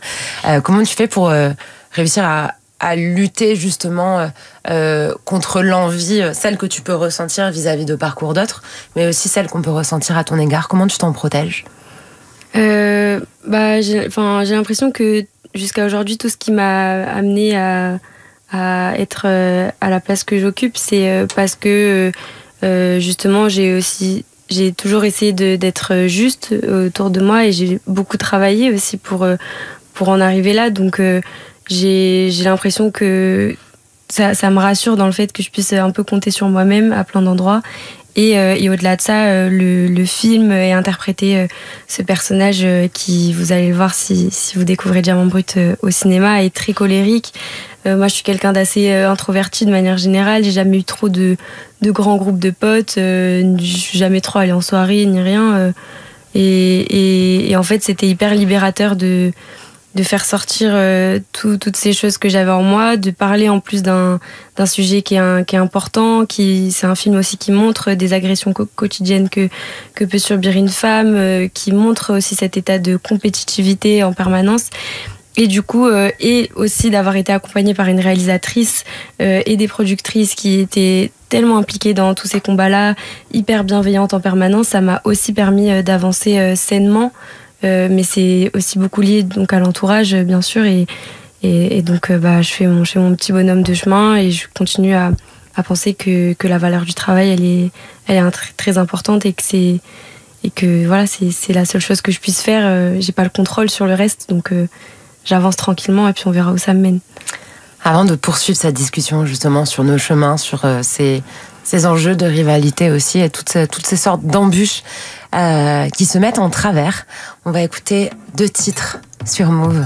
Et tout d'abord, c'est Johanna qu'on recevait en décembre l'an dernier. Jusqu'à 21h. Tunnel. C'est Jean-Pascal. Et c'était également Manon Delcourt, a.k.a. Daring Tia, qui nous a fait un cover de Jean-Pascal l'agitateur, un tube qui a marqué les années 2000. Et nous sommes également avec 2 autres personnes de talent aussi, peut-être qu'elles voudront chanter également. Racha Benmedi et Malou Kevizi sur Move ce soir. Racha, je vais me retourner vers toi pour te poser la question à nouveau par rapport à ce livre que tu as écrit, Rivalité non féminin. Qui est-ce qui met les femmes en rivalité ? Est-ce que c'est les hommes ou est-ce que c'est elles-mêmes ? Ce serait très tentant de dire les hommes, mais moi je dirais que c'est la société, et malheureusement, enfin voilà, la société c'est aussi nous, et je pense qu'on peut difficilement faire prospérer un système patriarcal aussi longtemps s'il n'y avait pas une participation plus ou moins active de la part des femmes. Donc pour ce qui est de la rivalité, je pense que voilà. Les hommes participent évidemment, mais les femmes ne sont pas en reste, je dirais. Et quel est le plus gros terrain de rivalité des femmes entre elles ? Parce que tu parles un peu de tous ces terrains, donc il y a le domaine professionnel avec la Schtroumpfette et la reine des abeilles, c'est pas la exactement... reine des abeilles, ouais, plutôt, ouais. Oui, la reine des abeilles. Ouais.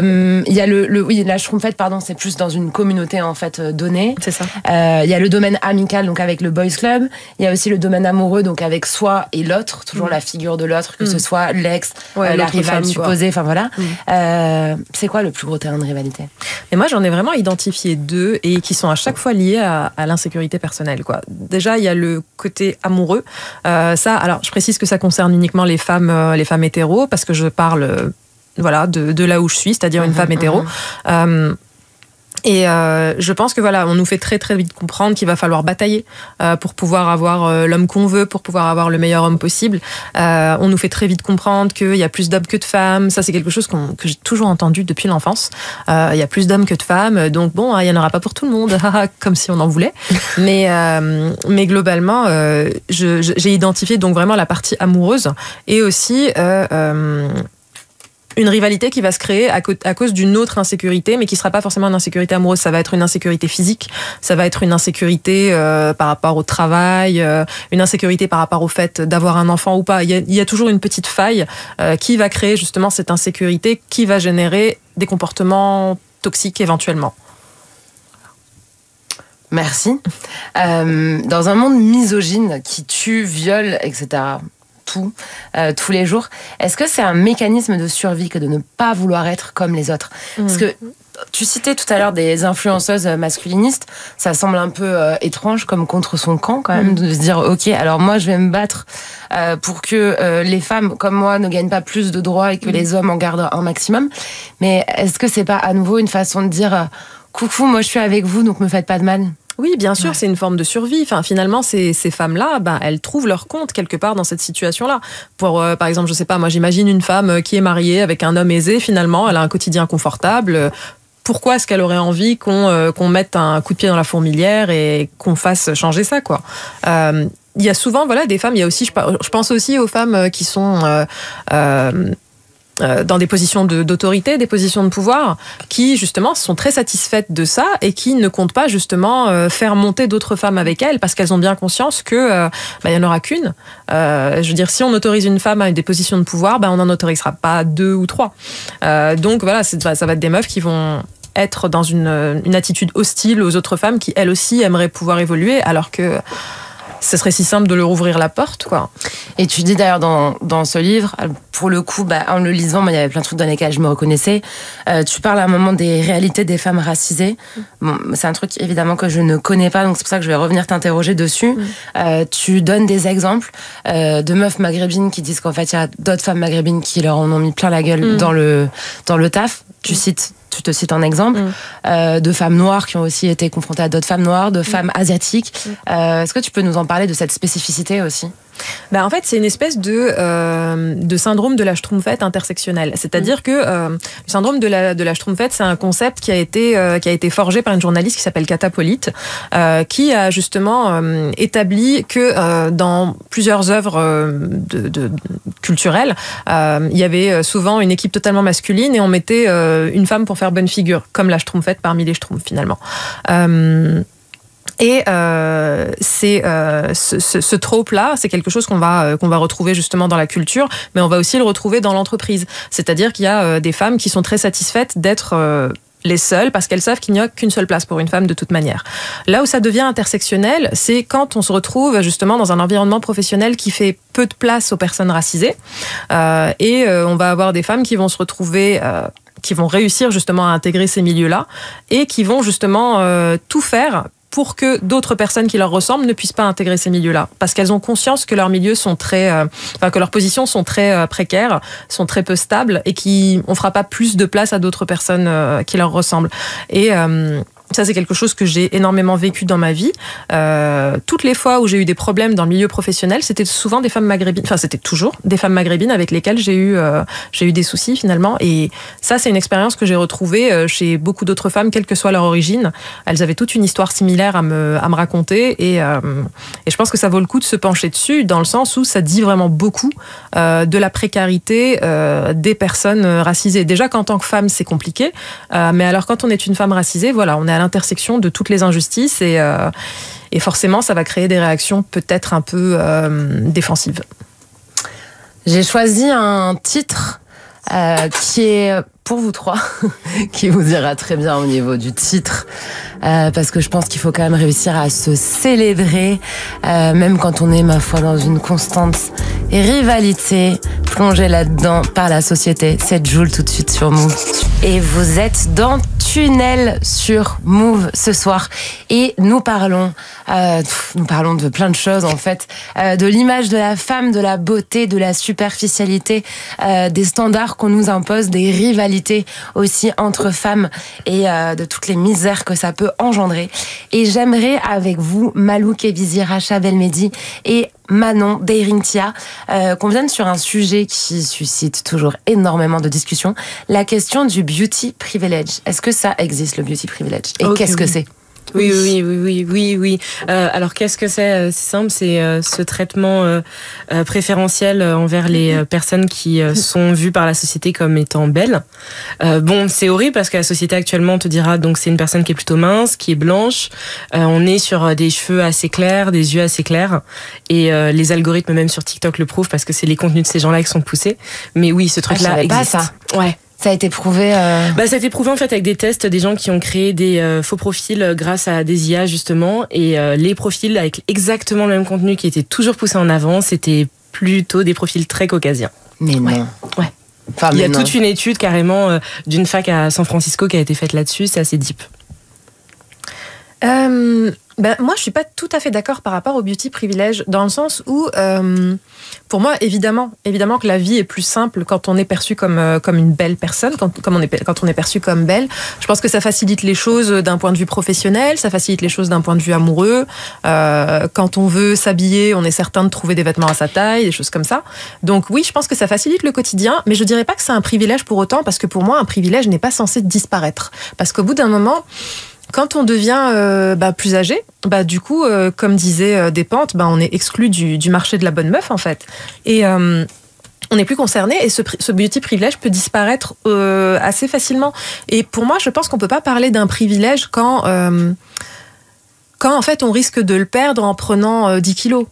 Par exemple, pour moi, un privilège, c'est vraiment quelque chose que l'on garde, comme le fait d'être blanc, par exemple. C'est quelque chose, a priori, on sera toujours blanc, même en allant se faire bronzer ou quoi, on est toujours blanc a priori. Alors qu'une femme qui, justement, prendrait 10 kilos, ne serait peut-être plus perçue comme belle. Et pour le coup, il faut pas oublier aussi que le fait d'être perçu comme belle, ça amène aussi beaucoup de prédation. Ça amène aussi beaucoup de prédation de la part des hommes déjà. C'est-à-dire que très jeune, on peut très vite être confronté au regard masculin et devoir subir. On peut aussi subir la jalousie des autres femmes. Donc quelque part, c'est une espèce de beau cadeau, mais un beau cadeau empoisonné d'une certaine façon parce que on n'en bénéficie pas systématiquement. Voilà. J'ai interrogé une amie à moi que vous connaissez si vous écoutez l'émission depuis les premiers numéros l'an dernier. Elle est connue pour plein de choses, pour sa verve, pour son engagement, pour ses DJ sets, mais aussi pour sa beauté parce qu'elle est mannequin, égérie, etc. Cette personne, c'est Claude Emmanuel et je l'ai interrogée sur ce qu'on appelle le beauty penalty, donc la pénalité de la beauté. L'attractivité physique devient comme un handicap dans certaines situations sociales ou professionnelles. Cela peut se manifester principalement par des jugements biaisés ou des discriminations. Personnellement, j'en tire 3 points qui me concernent, mais que j'ai aussi remarqué dans d'autres biais, c'est-à-dire principalement avec des personnes qui ont beaucoup d'intersexuation et qui rentrent dans certains standards de beauté. Donc le premier point, c'est l'hypersexualisation. Elles sont parfois réduites à leur physique, ce qui peut nuire à leur crédibilité, principalement. Deuxièmement, la jalousie, la rivalité qui va arriver dans un premier cas pour l'hypersexualisation de la part du patriarcat et de la jalousie de la rivalité qui va arriver de la part plutôt des corporalités féminines. Dans des environnements compétitifs, voilà, l'apparence, elle peut susciter des réactions hostiles et de la part de ses pairs et de ses supérieurs. Et bien sûr, les stéréotypes liés à la compétence. Donc, les femmes belles peuvent être perçues comme superficielles ou moins compétentes, notamment dans les rôles sérieux ou intellectuels qui sont d'habitude associés aux hommes. Voilà. Qu'est-ce que vous en pensez de ce que Claude Emmanuel a dit, Malo? Je me tourne vers toi. C'est très vrai. Et puis, je pense que de toute façon, on est nombreuses à pouvoir en témoigner, qu'on se sente concerné ou non. C'est des choses qu'on observe au quotidien. Est-ce que c'est vrai que c'est une question qui est hyper intéressante, mais pour moi, c'est vrai que ça existe de manière temporaire, en fonction aussi d'où on vient, et ça existe à certains endroits, ça dessert à d'autres, mais oui, c'est plus simple, par exemple, de trouver du travail, c'est plus simple d'être entendu, qu'on nous tende aussi, qu'on nous donne la parole aussi, c'est plus simple si on respecte les standards de beauté de notre société. Et en même temps, comme ça a été expliqué très précisément par Racha notamment, c'est aussi un handicap. Et donc dans tous les cas, j'ai l'impression que à partir du moment où un privilège touche une femme, c'est forcément empoisonné, il y a forcément un revers de médaille, et donc c'est comme ça, on est habitué, j'ai envie de dire. Est-ce qu'on est obligé du coup de devoir choisir entre être perçue comme belle ou être perçue comme intelligente? C'est horrible. Oui, parce que dans tous les cas, si t'es trop belle, tu pourras pas être intelligente. Si t'es les deux, t'es la pire menace de tous les temps. Donc oui, non, t'es obligé de choisir. La société veut que tu choisisses. Et dans tous les cas, et ça qui est drôle, je rebondis sur ce que Malo disait, quand on t'entend plus ou on t'écoute plus en tout cas, mais ce qui est assez drôle, c'est que par exemple, si je vais être pimpée et parler d'un fait d'actualité ou de société, je vais avoir des commentaires sur mes vidéos où les gens vont juste me dire « Putain, trop belle. Ok, super, mais ce que je viens de te raconter pendant un quart d'heure ?» Genre, je m'en fous, tu vois. Bien sûr, je me suis maquillée, je passe à l'écran, mais au final, on t'écoute. Mais est-ce que vraiment on t'écoute? Et c'est pour ça, c'est vraiment, comme tu disais, c'est une pomme empoisonnée, tu vois. Et oui, tu dois choisir entre être belle et intelligente. Après, je trouve que sur les réseaux, le fait de se servir d'être fraîche, on est beaucoup à l'avoir fait, notamment quand ça partage des contenus sur Gaza, etc. Ouais. En fait, tu sais que t'es automatiquement shadowban. Donc, tu mets des selfies entre, etc. Ça a beaucoup été utilisé comme méthode aussi pendant la dissolution. Ouais. On voyait quand on parlait de certains trucs. Moi, mes vues, c'est déjà arrivé que ça baisse en x100 sur la page de même. Genre, ça se divisait par 100. Ouais. Qu'est-ce que je faisais? Du coup, je mettais un petit selfie qui n'était pas toujours très actuel d'ailleurs, parce qu'on n'avait pas forcément le temps de se maquiller pendant la dissolution. Vraiment, j'en parle comme d'une époque. C'était une époque sombre en vrai. C'était une époque sombre. C'était une époque sombre. Et ouais, en fait, on était obligé d'utiliser ça. Ouais. Et du coup, c'était relou parce que je me disais, ah ouais, vous réagissez 1000 fois plus à mes selfies que à mes prises de parole politiques. Mais en même temps, je nourrissais l'algorithme. C'est ça. Et ma foi, faute de mieux, c'était déjà...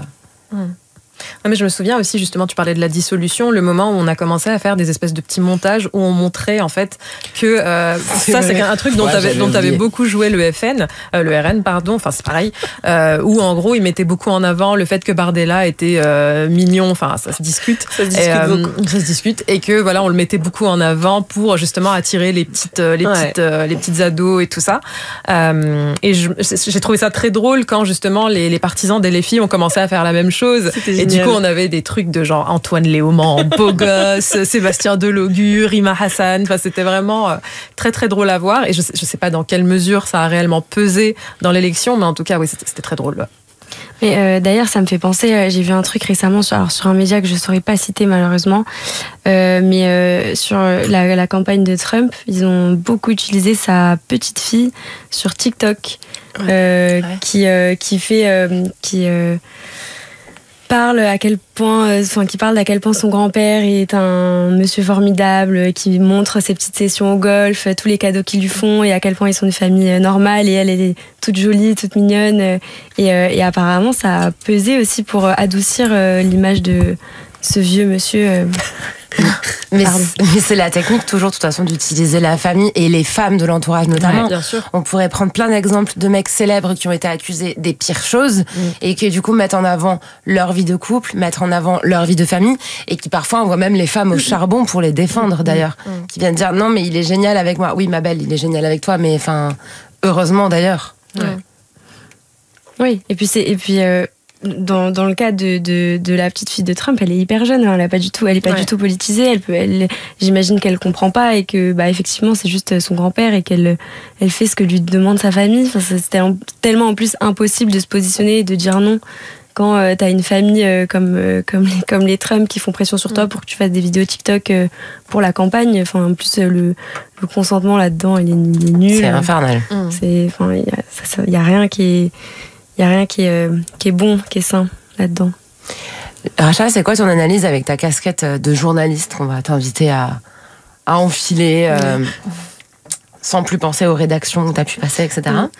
Mais de justement toute cette question qu'on vient d'évoquer, notamment d'ailleurs à travers ce que disait, à travers ce que rajoutait Malou aussi, l'utilisation de l'image dans la politique. Mais c'est drôle parce que justement on parlait de Trump et je me disais que avec le recul, Trump a toujours utilisé les femmes de son entourage. C'est-à-dire que déjà, il y a sa toute première épouse, dont on ne se rappelle pas, elle est décédée maintenant. Celle qui est enterrée sur son terrain de Ivana golf. Trump. Ivana, pas Ivanka. C'est la mère Ivanka, c'est la ouais. fille, voilà, c'est ça. Déjà, il utilisait déjà beaucoup Ivana parce que c'était une espèce de femme trophée. À une époque, les femmes trophées, c'était les femmes de l'Est, les femmes des pays de l'Est. Du coup, elle est d'origine... bulgare, je crois, quelque chose comme ça. Et il l'a beaucoup utilisé, beaucoup mis en avant. Ensuite, ça a été Melania, qui est également, elle est d'origine slovène. Il l'a beaucoup mise en avant parce que c'est une ancienne mannequin. Donc forcément, elle apportait quelque chose. Finalement, la beauté apporte une espèce de moralité, parce que la beauté est morale. On dit toujours les méchants sont moches et les gentils sont beaux. Et donc voilà, lui, il a toujours des belles femmes à côté de lui, comme si elle l'éclaboussait finalement de cette moralité naturelle, où lui, d'un seul coup, il devient quelqu'un de moral grâce à cette beauté qui est à côté de lui. Mais ce qui est marrant, c'est que lui, par contre, n'a pas besoin d'être beau. Non, c'est que la femme qui est à côté de lui peut lui donner cette beauté. C'est ça. Lui, il est pas beau, il est compétent. Lui, il est pas beau, il travaille. Lui, il est dans le feu de l'action et il a besoin de cette beauté morale à côté de lui.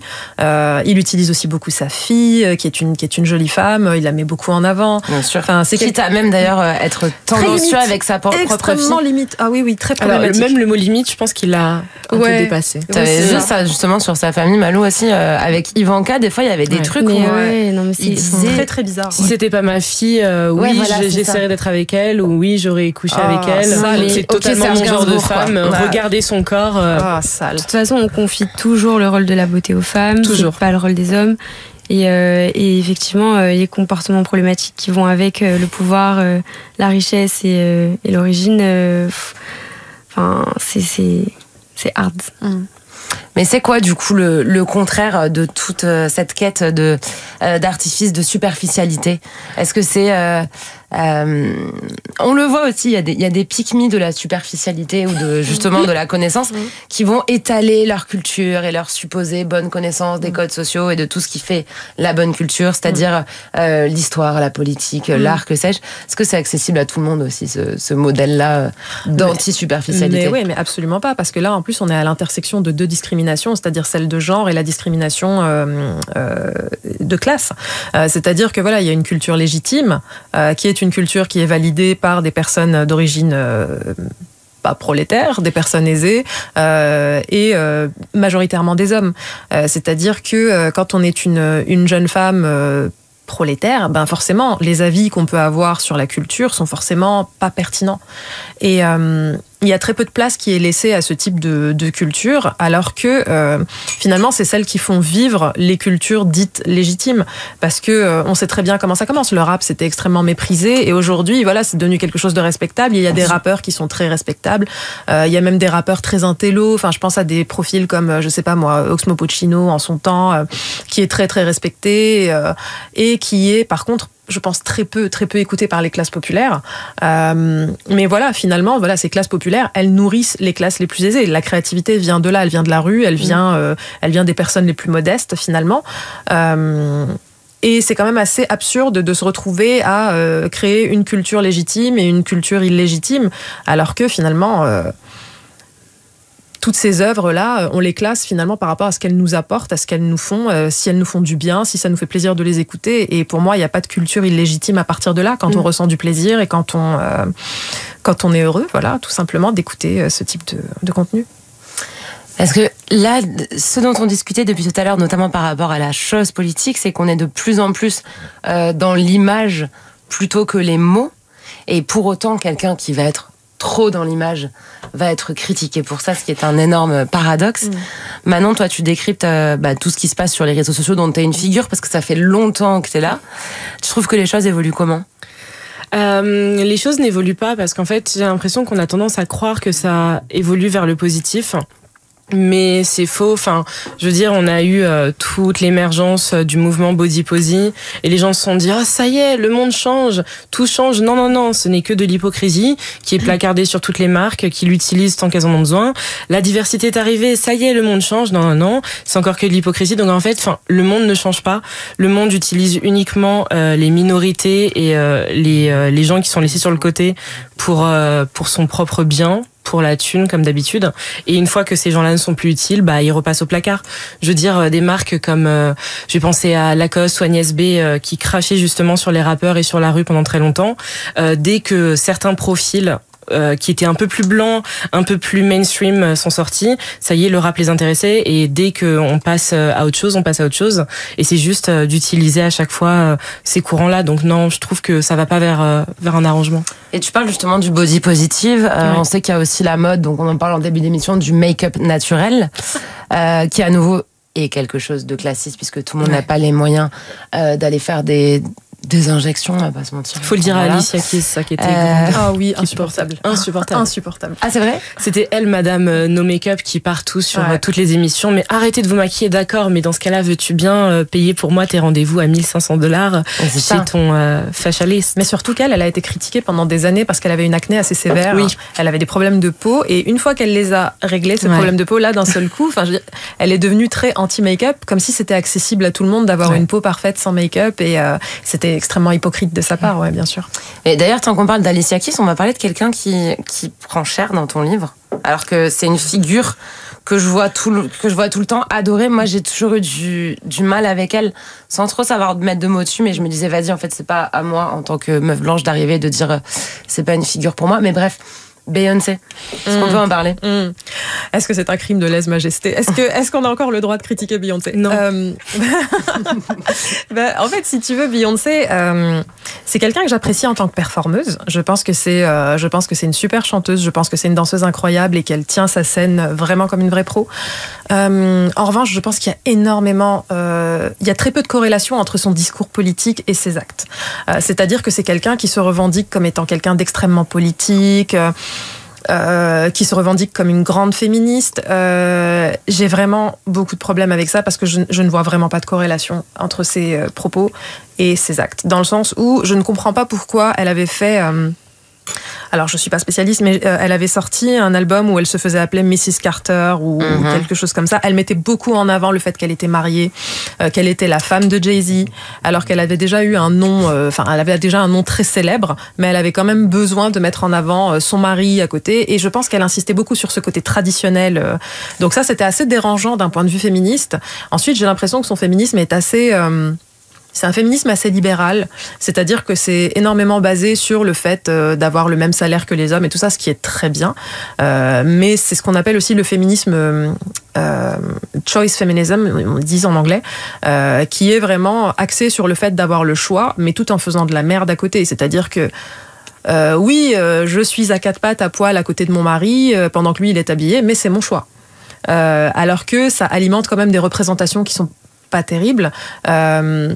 Ça, c'est assez dérangeant. Et puis, d'un point de vue, pour le reste, c'est quelqu'un qui a beaucoup mis en avant, je sais pas moi, les Black Panthers, par exemple. Elle les a remis au goût du jour. Elle a fait toute une performance où elle avait toutes ces danseuses qui étaient habillées en Black Panthers et tout ça. Mais par ailleurs, elle est incapable de l'ouvrir par rapport au génocide de Gaza. Et c'est quand même assez problématique parce qu'on a quand même l'impression qu'elle utilise un petit peu des concepts politiques qui parlent aux gens, qui sont cruciaux dans la vie des gens parce que leur vie en dépend. Et elle les utilise un petit peu à sa sauce pour faire parler d'elle finalement. Et par ailleurs, elle n'est pas hyper engagée, quoi. Moi, elle me dérange un petit peu de ce point de vue-là, mais comme artiste, j'ai pas de souci avec elle. La précision pour à la défense. Non, en vrai, je prendrais même pas sa défense là-dessus. J'ai fait une vidéo sur YouTube il y a à peine 3 semaines, je crois, pour un peu décrypter son couple justement avec Jay-Z, parce que bon, elle fait partie de mes nombreux fonds d'écran. Je me cache pas, c'est mon artiste favorite, mais artiste, parce que humainement parlant, on est sur autre chose. Tu peux pas venir récemment sur scène pendant un des rallyes de Kamala parler du fait d'être mère de famille et de ci et de ça. Ok, mais il y a des mères de famille, leurs enfants se font bombarder à Gaza depuis en fait, et on l'a pas entendu prendre la parole. Pareil, je veux dire, avoir autant soutenu Obama qui n'était pas un bon politicien, c'était pas un humain bien. Il y a trop de choses en fait qui, voilà. Donc je ne la défendrai pas du tout là-dessus. Très bel droit. Manon, justement, tu as parlé du couple de Beyoncé. Ouais. Et tu parles souvent de couple. Et tu parlais justement dans un podcast assez récemment, je crois. Tu disais aux femmes de ne pas baisser leurs standards. Ouais, c'était. Est-ce que c'est question de rivalité, justement, ça enjoint pas les femmes à accepter des trucs un peu nuls parce que... Oui, parce qu'il y a beaucoup ce truc, et de toute manière, on connaît les injonctions, surtout passé genre 25 ans, alors que 25 ans, c'est tellement jeune, je veux dire, de dire déjà genre, t'es célibataire, mais pourquoi, qu'est-ce qui se passe, comme si c'était pas normal, en fait. Passer 30 ans, mais il y a pas d'enfant, mais pourquoi, qu'est-ce qui se passe, comme si c'est toujours pas normal. Donc oui, ne baissez pas vos standards, et c'est vraiment, je l'ai martelé pendant tout l'épisode, parce que il y a pas à se dire, je dois être avec un homme, parce qu'il faut être avec un homme, et donc il faut qu'un homme m'accepte, et il faut que je rentre dans ce que la société attend de moi. Donc ça, cet épisode, je me suis dit, il fallait absolument que je le fasse, parce que, étrangement, même si on avance de plus en plus, et je trouve qu'il y a des tabous qui se libèrent, et surtout que c'est très bien, le féminisme prend de plus en plus de place, et c'est ce qu'il faut, mais on a d'un autre côté, justement, énormément d'influenceuses, et je dis bien influenceuses, miso, qui sortent de la terre tous les 4 matins comme des champignons, et c'est hyper inquiétant. C'est l'argent, bien entendu, c'est le nerf de la guerre. Mais surtout que c'est vraiment une technique vieille comme le monde aussi de mecs rincés que de réussir à mettre en compétition les meufs pour qu'elles ne se retournent pas vers eux et disent mon pote, si tu te conduis mal. C'est toi le problème depuis le début. Vraiment. Et sur les réseaux d'ailleurs, toi c'est qui le plus méchant avec toi? C'est les hommes ou les femmes dans les commentaires? Ce sont les hommes. Parce que je leur tape quand même beaucoup dessus, et ils ont énormément de difficultés avec le fait que j'ai 3 frères, j'ai un père, j'ai un mec, et que je tape sur les hommes, et ils ont beaucoup de mal, parce que si je dis men are trash, ça veut pas dire que mes frères, mon mec et mon père sont trash obligatoirement. C'est-à-dire qu'on parle d'un tout, on parle du patriarcat. Quand on dit fuck le 17, c'est le 17, c'est pas chaque policier. Il y a des bons policiers que j'ai rencontrés dans ma vie. C'est juste une institution, et ils ont énormément de mal, donc ce sont les hommes. Les femmes sont plutôt soft avec moi, sauf quand je me mets en maillot de bain. Mais sinon, c'est les hommes tout le reste de l'année. Ça, je trouve ça toujours fou, en vrai, les meufs qui critiquent physiquement sur les... Enfin, tu sais, même sur les réseaux sociaux, parce qu'en plus, tu tombes justement sur des meufs comme nous, tu sais très bien qu'on risque, en tout cas, d'aller chercher ta tête sur les réseaux sociaux et de t'afficher en story. Oui. Non, mais je veux dire, juste renvoyer la balle comme on le ferait dans la rue, comme on le ferait en soirée, etc. Enfin, je veux dire, il y a un moment... c'est le sentiment d'impunité derrière l'écran. C'est souvent des daronnes qui font ça. Très souvent. C'est des petites mamounes avec leurs enfants. Qui postent en plus des petits mèmes en mode oui, ce qui ne te tue pas te rend plus fort. Moi, je suis une bonne personne et je suis fière. Mets un like si t'es une bonne personne. Et c'est vrai que c'est les pires en général. Mais j'avais cruelles. J'avais vu un truc là-dessus qui disait, et c'est pas propre qu'aux femmes, c'est hommes et femmes confondus. Quand quelque chose nous agace chez quelqu'un, je crois que l'étude parlait du couple d'ailleurs, mais quand quelque chose nous agace chez quelqu'un, ça fait juste miroir à nos propres insécurités. Et du coup, en fait, c'est juste qu'on est touché, vexé par le fait que la personne en face et ce qui nous agace chez elle, c'est juste des trucs auxquels on n'a pas encore accès ou encore on ne s'est pas encore libéré de ça. Qu'on s'autorise pas finalement. C'est ça. Et donc en fait, c'est assez intéressant. Pour toutes les personnes qui veulent un peu faire une introspection, observez ce qui vous agace autour de vous, ce qui vous agace chez les gens, et en fait c'est vraiment un miroir de vos propres insécurités, et ça vous permet de travailler dessus. Bon, comment est-ce qu'on s'en sort du coup? Racha, toi t'expliques dans ton livre que t'arrives à pas te sentir en rivalité, que t'es tranquille avec tout. Il y a même un guide pratique de la déconstruction à la fin. Comment t'as fait? C'est quoi tes clés? Alors les clés déjà c'est de se regarder en face. Les clés c'est de mettre le nez dans le caca. Donc l'introspection en fait, comme ce que dit Malou. L'introspection ça peut être hyper douloureux, ça peut être hyper compliqué, mais on est obligé d'en passer par là. C'est comme toute psychothérapie ou autre. Enfin on commence toujours par déjà identifier le problème, accepter l'idée qu'on peut être problématique soi-même et tout ça. Donc voilà, ça commence vraiment par ça, se regarder en face et prendre conscience qu'on peut être aussi problématique et essayer de travailler sur chacun des problèmes qu'on peut avoir, quoi. C'est-à-dire que si voilà, comme tu disais Malou, tu te rends compte que t'es hyper agacé quand tu vois, je sais pas moi, tu vois Émilie Ratajkowski qui est archi canon et toi t'es là genre non mais regarde là, elle mange rien, machin. Commence là-dessus parce que là il y a vraiment un truc, un nœud à défaire et il faut travailler dessus. Mais après, j'ai quand même l'impression qu'il y a assez peu de gens qui sont disposés en fait à se regarder réellement en face et à vraiment se déconstruire. J'ai l'impression qu'il y a beaucoup de gens qui utilisent un petit peu parfois le féminisme comme un outil pour avancer ou autre, hein, comme dans le cas de Beyoncé par exemple, où on parlait tout à l'heure des fameuses girls boss du féminisme qui, voilà, pour le coup, sont très... qui en ont fait justement un argument marketing. Mais j'y crois quand même. Enfin, je pense qu'il y a quand même beaucoup de prise de conscience ces derniers temps, où il y a beaucoup de femmes, quand on parlait de sororité, qui commençaient à se demander si elles-mêmes étaient sorores et tout ça. Je trouve que c'est un très bon point de départ. Et à partir de là, pour moi, une fois qu'on a identifié le problème, le reste, ça coule de source, quoi. En plus, tu le dis dans le livre que de toute façon, toute femme, forcément, vu comment on a été socialisée, bien sûr, a une petite faille, c'est obligé. Après, elle est plus ou moins grande. C'est ça, bien sûr. Et plus ou moins consciente aussi. Voilà. Le problème, c'est quand on en est inconsciente. C'est-à-dire que quand on commence à penser que, oui, on pense ce qu'on pense parce que justement, c'est la bonne chose à penser. C'est-à-dire qu'on va critiquer les femmes. Bah oui, mais c'est normal, regarde-les, elles se mettent à poil, elles s'exposent devant nous, machin, c'est normal. Et c'est là que ça devient problématique parce qu'on se rend tellement pas compte à quel point c'est nous le problème à ce moment-là, quoi. Malou, t'as la solution, toi, pour t'en taper de justement toutes ces questions de rivalité, de ta réputation, de ce qu'on dit? Non, je m'en fous pas malheureusement, mais c'est un travail et c'est un travail qui prend du temps et je pense qu'il faut laisser le temps au temps aussi. Il faut pas se précipiter, se persuader que tout va mieux. Et justement, moi, je pense que j'en suis plus à une phase d'observation, d'observer ce qui me touche, ce qui m'affecte et d'essayer de comprendre pourquoi et de faire tout ce travail-là. Mais d'ailleurs, j'ai l'impression qu'on est beaucoup de femmes à faire beaucoup de remises en question, de travailler sur nous-mêmes en permanence. Et pour rebondir ce que tu disais tout à l'heure, Manon, sur les hommes qui commandent beaucoup parce que tu leur tapes beaucoup dessus, il y a un vrai problème, j'ai l'impression, de non-remise en question aussi de notre chère jante masculine qui tout de suite du coup se victimise, mais ça fait juste écho pareil à des insécurités qu'ils ont eux-mêmes et c'est juste trop dommage en fait qu'ils soient pas plus nombreux à aussi se remettre en question, à se questionner.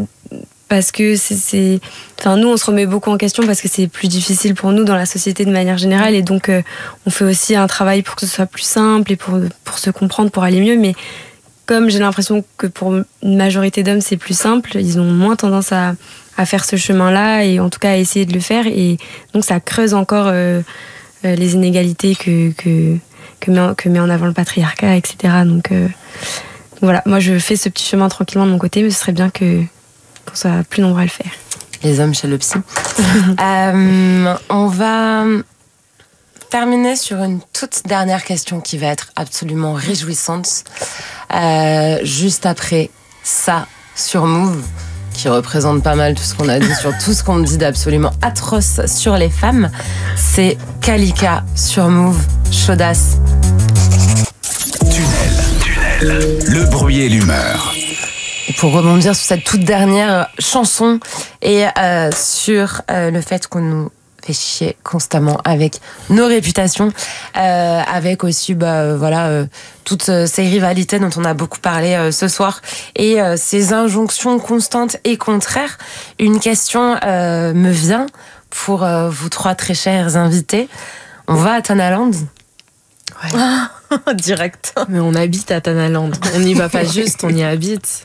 On est fiers d'être des Tana. Est-ce que tu veux expliquer, Manon, si quelqu'un derrière son poste ou autour de la table ne savait pas ce que c'était Tanaland, rapidement, qu'est-ce que c'est ? Avec plaisir, c'est un terme qui a été utilisé contre les femmes. Alors je sais pas si c'est un dérivé de putana, parce que moi ça a été juste dans ma tête c'était ça, mais en tout cas c'est pour désigner de cette manière-là les femmes dites légères, les femmes qui osent se maquiller, les femmes qui osent mettre des crop tops, les femmes qui osent aller en soirée.